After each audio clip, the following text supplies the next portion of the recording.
fursaddan qaaliga ah oo aan maanta idinku hor imid.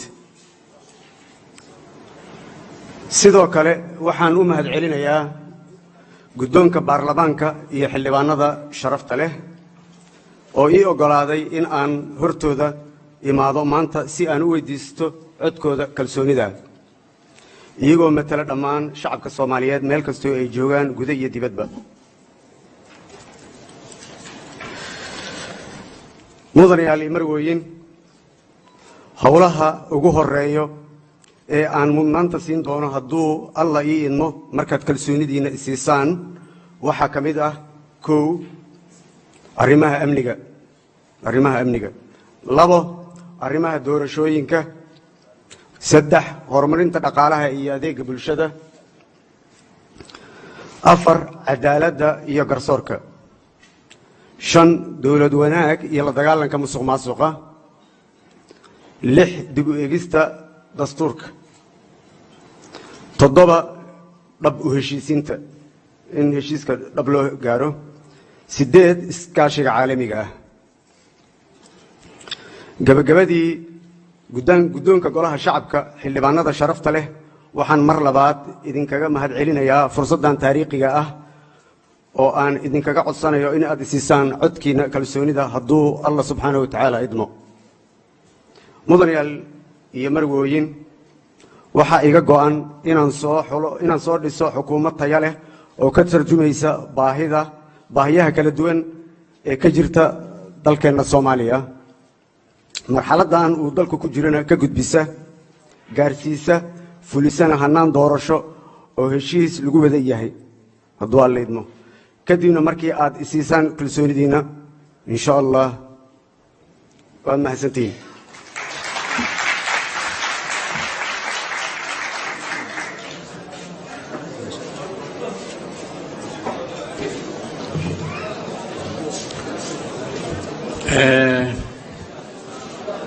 waxaan u gudbaynaa, waxaan rabaa howlwadeennada inay diyaar noqdaan. waxaan u gudbaynaa oo codaynta ra'iisul wasaaraha magacaaban mudane maxamed xuseen rooble. kalsoonisiinta ama codayntu waxay noqonaysaa mid furan oo gacantaag ah, wuxuuna ku ansaxayaa 50% oo lagu daray 1. tirada guud ee xubnaha golaha shacabka oo u dhiganta 139 cod oo ogol ah. howlwadeennada waxaan filaa inay diyaar yihiin. inta ogol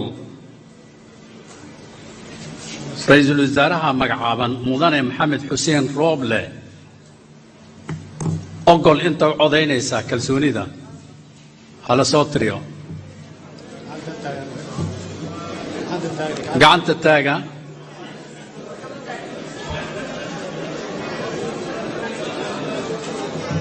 hala soo tiriyo. hala dejiyo.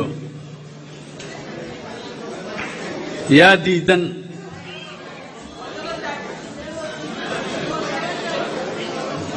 hala dejiyo. yaa ka aamusay?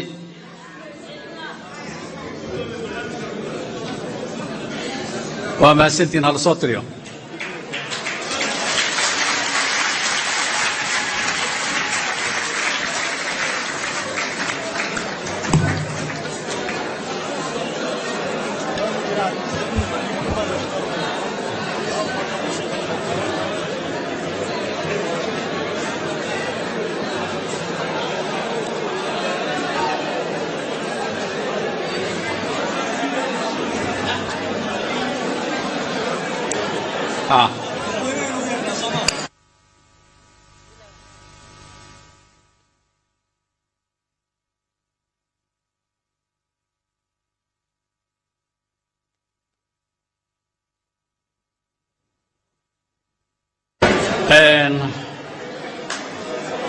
xildhibaanada sharafta leh,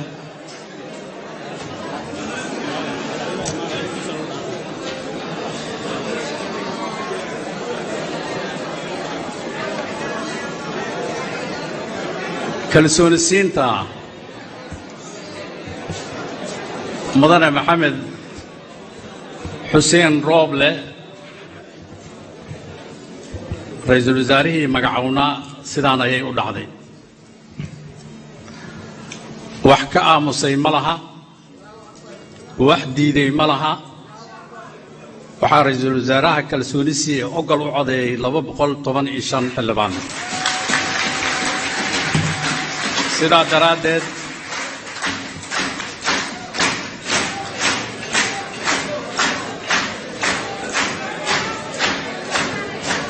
sidaa daraaddeed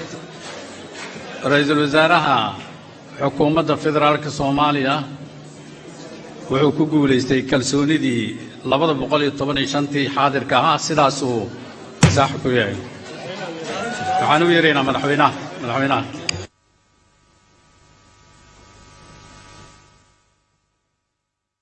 madaxweynaha noo soo noqonaya madaxweynaha markuu noo soo noqdo ayaa la dhaarin doona ra'iisul wasaaraha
waxaan u gudbaynaa dhaarintii aan u gudbaynaa waxaa halkan jooga gudoomiyaha maxkamadda sare waxaan soo dhawaynaynaa gudoomiyaha maxkamadda sare si uu u dhaariyo ra'iisul wasaaraha mudane maxamed xuseen rooble ra'iisul wasaarahana soo istaago si uu u dhaarto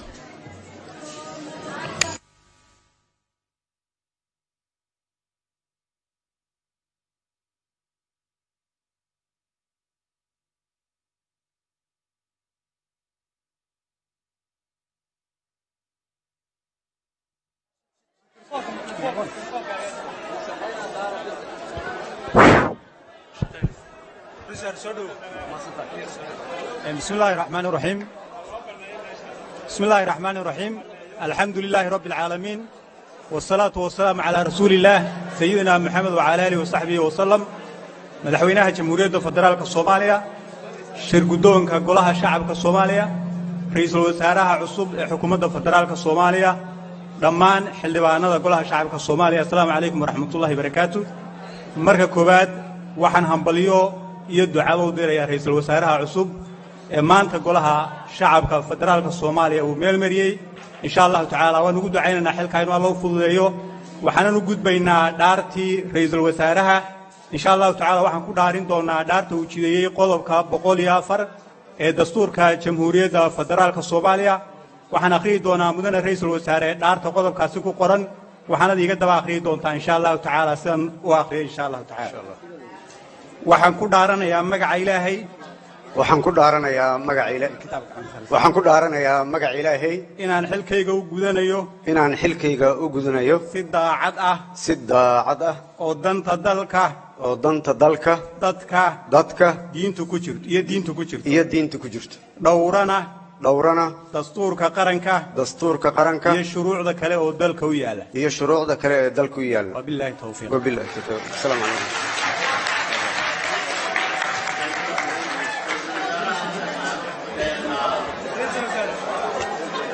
هذا شرط له ان kulanka anaga waxaa noo soo xiri doona madaxweynaha jamhuuriyadda federaalka Soomaaliya ayaa kulanka noo soo xiri doona waxaan kelmad mahadcelina siinayna ra'iisul wasaaraha soo dhawow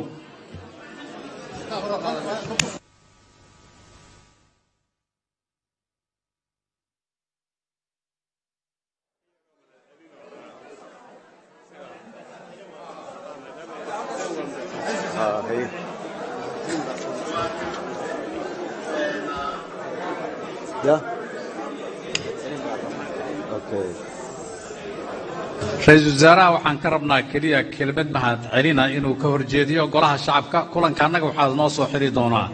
madaxweynaha jamhuuriyadda federaalka Soomaaliya waa kelmad gaaban